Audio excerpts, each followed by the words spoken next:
안녕하세요. 20번째 디딤 영상을 시작하겠습니다. 정부의 가격 규제 정책에 대해서 살펴보겠습니다. 크게 최고 가격제와 최저 가격제로 나누게 되죠. 그래서 최고 가격제는 가격 상한제라고 얘기하는 겁니다. 최고 가격제는 가격 상한제다. 자, 최고, 상 이렇게 같이 알아두면 되겠죠. 그래서 의미는 정부가 균형 가격보다 높을까요, 낮을까요? 자, 최고 가격제라는 것은 이게 최고 가격이야. 이게 최고 가격이니까 이거 이상 받지 마. 라고 얘기하는 겁니다. 그러니까 균형 가격보다 아래 수준에서 낮은 수준에서 의미가 있는 거죠. 왜 그럴까요? 균형 가격보다 만약에 높은 수준이라고 하면은 이게 가장 최고 가격이야 라고 얘기하면은 균형 가격이 포함이 돼 버리겠죠. 그러면은 균형 가격에서 결정될 가능성이 많죠. 그러니까 의미가 없습니다. 균형 가격보다 높은 수준에서는 최고 가격제가 의미가 없다는 거. 그래서 최고 가격제는 균형 가격보다 낮은 수준에서 가격 상한선을 정하고 이보다 높은 가격 수준에서 거래하지 못하도록 규제하는 정책이다. 이게 최고 가격이야 라고 딱 정하는 거죠. 그래서 목적은 최고 가격, 이게 제일 비싼 거야 라고 하는 거는 누구를 보호하는 걸까요? 그렇죠. 바로 소비자 또는 수요자들을 보호하는 데 목적이 있다는 거. 그래서 사례를 보면 주택 임대료 상한제. 바로 그 임대하는 사람보다는 그걸 빌린 사람들, 임차인들, 그 세입자들을 보호하기 위한 정책이 되는 거죠. 수요자를 보호하는 거고, 분양가 상한제. 역시 아파트를 사는 사람들을 보호하는 거죠. 그다음에 이자율 상한제. 자, 이게 최고 이자율이야. 이거 이상 받지 마. 라고 얘기하는 거죠. 자, 역시 돈을 빌리는 사람들을 보호하는 데 목적이 있는 거죠. 자, 문제점은 뭘까요? 자, 문제점은 바로 초과 수요가 발생하고 암시장이 발생한다는 게 문제점이 되는 거죠. 자, 여기서 보면은 자, 원래 균형 가격이 P0가 되는 거죠. P0인데 너무 높다라고 정부가 판단해서 소비자들, 수요자들을 보호하기 위해서 이 P0보다 낮은 P1에서 최고 가격을 딱 정해버리는 거죠. 이게 최고 가격이야. P1이 최고 가격이야. 이거 이상 받지 마. 이 이하로만 받아. 라는 거죠. 바로 이게 최고 가격제 또는 가격 상한제라고 얘기하는 건데, 자, 이렇게 되면 어떻게 될까요? 원래 P0, Q0에서 형성된 가격과 거래량이 지금 이만큼 어떻게 될까요? 사고자 하는 사람은 이만큼인데 팔고자 하는 사람은 이만큼이 되는 거죠. P1으로 딱 정해놓으면 그러면은 이만큼 바로 초과 수요가 발생하겠죠. 초과 수요가 발생하고 거래는 어디서 형성될까요?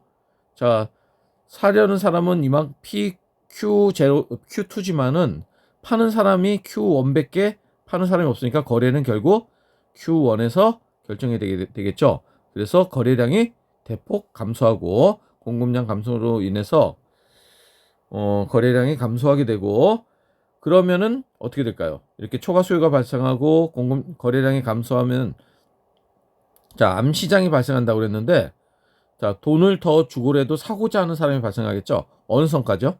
그쵸. 바로 이 P1일 때, 자, 사고자 하는 사람들은 요만큼까지도 지불할 용의가 있는 거죠.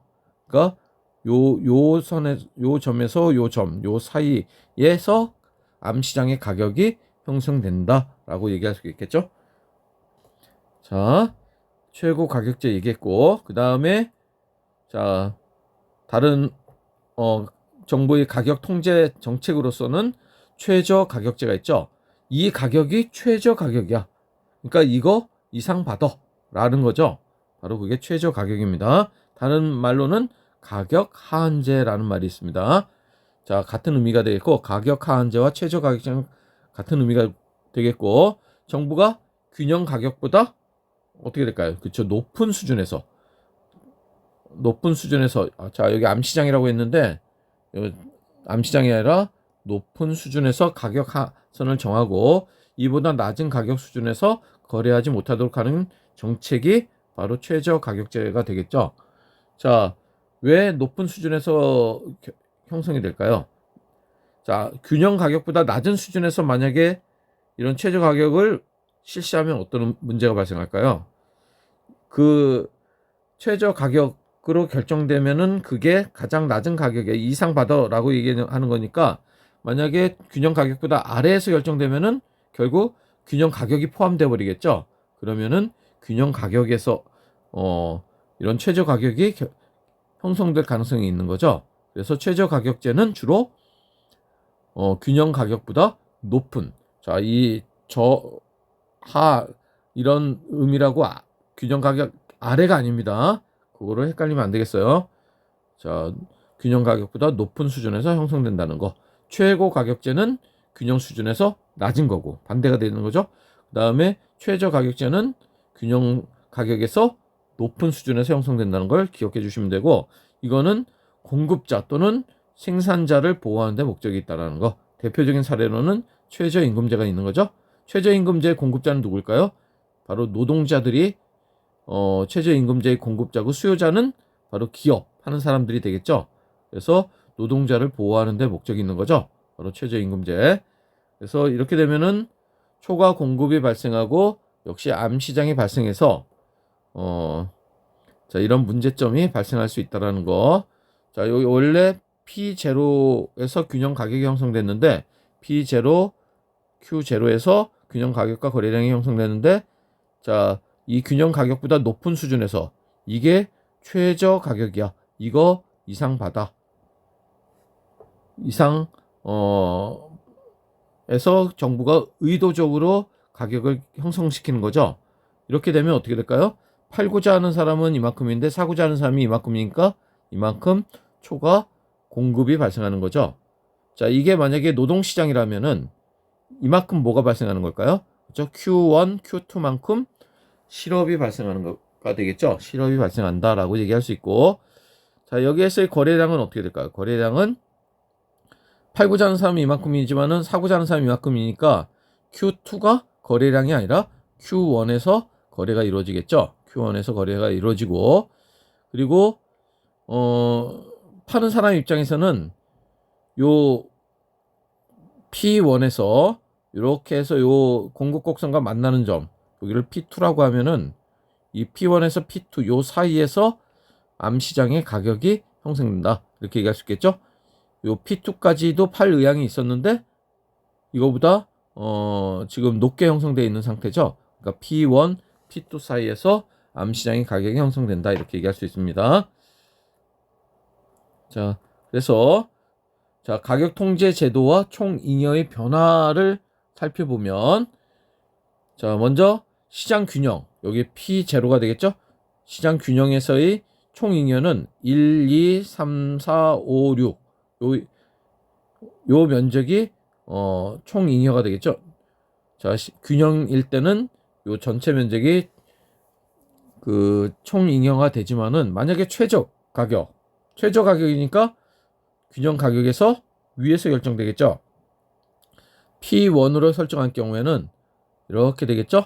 그러면은 소비자 잉여는 이만큼이 되는 거죠. 1번이 소비자 잉여고, 그 다음에 생산자 잉여는 자, 늘어나게 되죠. 생산자 잉여는 늘어나게 되지만은 2, 4, 6번으로 아까 균형일 때보다는 면적이 커졌죠. 그렇지만은 총 잉여로 봐서는, 사회적 잉여로 봐서는 바로 3, 5번이 없어지는 거죠. 그래서 총 잉여는 1, 2, 4, 6이 돼서, 자, 균형 상태보다 3, 5번만큼의 면적이 없어진다는 것을 알 수 있습니다. 그 다음에 최고 가격 P2로 형성하면은, 자, 소비자 잉여는 자, 1, 2, 4번 요 면적이 되겠죠.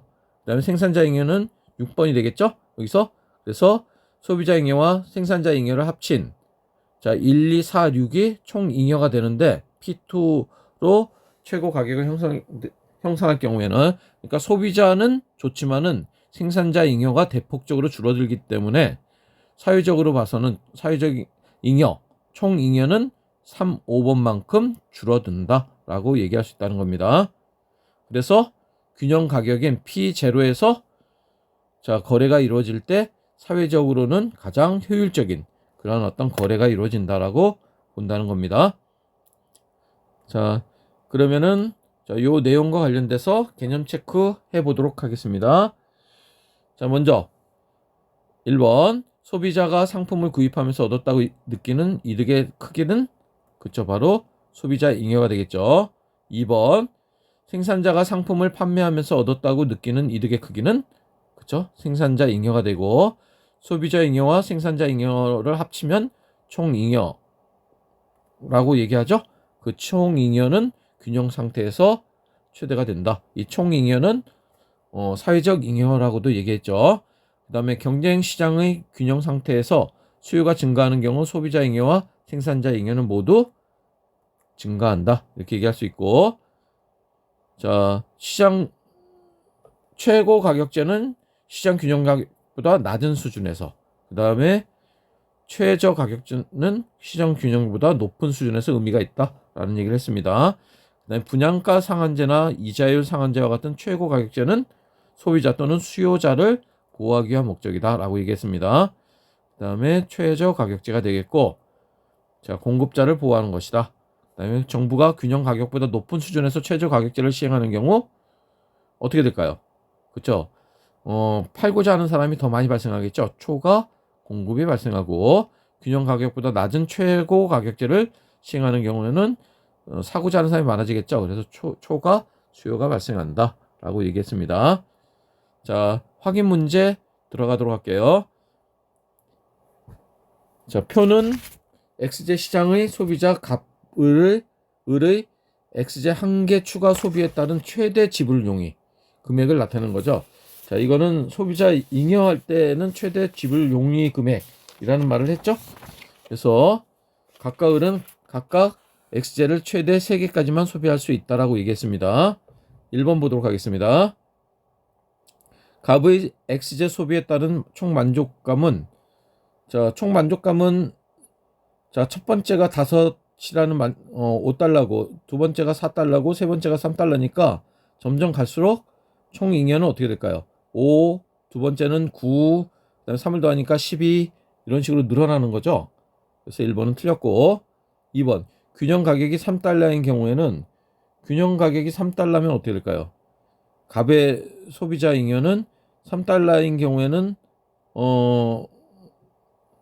자 여기 첫 번째에서는 어떻게 될까요? 첫 번째에서는 2달러만큼의 잉여가 발생하죠. 그 다음에 두 번째에서는 1달러만큼의 발생하고 세 번째는 하나도 발생하지 않는 거죠. 그러니까 소비자 잉여는 합쳐서 3달러가 되겠네요.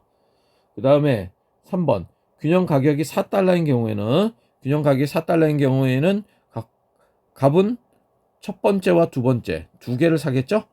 자, 두 개를 사고 그 다음에 을은 4달러이니까 세 번째까지는 둘 다 안 사겠죠. 그러니까 여기 첫 번째, 두 번째.